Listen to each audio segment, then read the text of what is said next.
Hello po sa inyong lahat mga ka-crypto. Ako po si Pinoy Crypto Trader at sa video na ito ay atin pong pag-uusapan ang aking technical analysis dito po kay Shiba Inu ngayon pong November 16 taong 2024. At ayan, ang ating nakikita rito ay ang daily chart time frame ni Shiba Inu at narito po yung aking tatlong mga previous projections dito noong nakalipas na November 15. At isa po sa aking mga projections dito ay posibleng mauwi sa consolidation muna itong si Shiba Inu. At mukhang yan po yung tinatahak na landas ni Shiba Inu sa ngayon. Mukhang magko-consolidate po muna siya ngayon dito po sa pagitan ng major resistance line natin dito sa presyong 40 digits 2771 at saka minor support natin dito na nasa presyong 40 digits 2359. Yan, sapagkat mapapansin po natin na nag-umpisa na pong lumiit yung mga sukat ng mga nabubuong QQE bars natin dito. At nag-umpisa pa yan noong November 12. Ayan, dito po yan. Mapapansin natin na lumiit na po rito. Yan. At yan nangyari po yan nung nagpakita po ng rejection itong si Shiba Inu dito sa major resistance line natin dito. At yan, bumagsak po siya at umabot po siya hanggang dito sa minor support natin dito sa 40 digits 2359. Yan, dito po siya tumalpog at mukhang ayan na po. Mukhang mauuwi na po muna ito sa consolidation. At yung consolidation na ito ay magpapahinga muna itong si Shiba Inu para kumuha ng sapat na lakas bago po siya muling magpatuloy sa kanyang pag-angat. Kasi hindi po kasi basta-basta mababasag yung major resistance line natin dito. 40 digits 2771. Napakatigas po nito. Yan, sa mga hindi po nakakaalam, kung pag sinabi nating resistance ay marami pong mga investors or traders ang nakahanda na mag-take profit or magbenta sa presyong ito.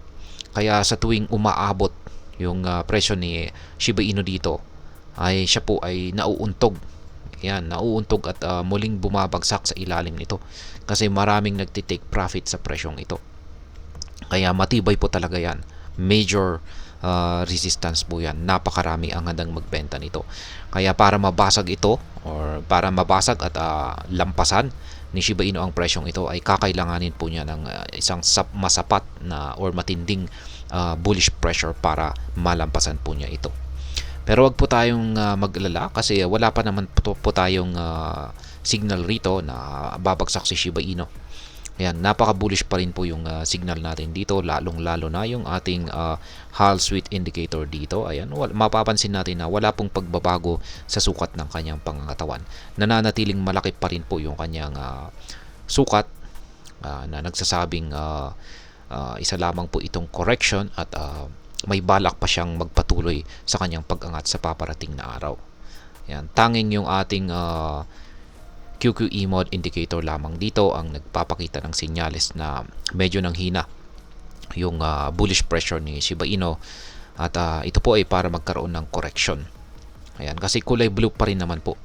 Kapag kulay blue yung mga QQE bars natin dito ay nagsasabi pa rin yan na bullish pa rin ang kalagayan ni Shiba Inu.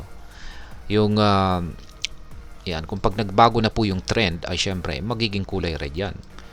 Kung pag naging bearish na ang market condition ni SHIB ay red po yung mabubuo na QQE bars natin.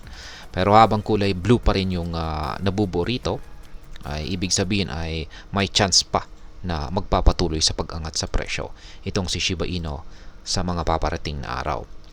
Ngayon ay sa aking projections ay wala pa rin pong pagbabago ito. Yan, gaya ng aking sinabi kanina ay mukhang sa mga projections na ito ay mataas po ang posibilidad na siya muna ay makakaranas muna ng consolidation. Ayan, magsa-sideways muna siya rito. At syempre, nandyan pa rin po yung mga chances na maaari po siyang umangat. Ayan, masasabi ko lamang po na aangat or aakyat ang presyo ni SHIB basta magawa po niyang basagin yung major resistance natin dito sa 40 digits 2771. At sa tingin ko kung pag nabasag po niya ito ay hindi lamang po siya aabot hanggang dito. Magagawa po niya itong tagusin at aakyatin ang mas mataas na presyo. Ayan. Kaya Kasi kung pag nabasag po ang isang matibay na resistance, kadalasan po yan ay nagresulta sa isang price surge or mabilisang pag-angat sa presyo. Kaya ayan, yan po yung binabantayan natin dito.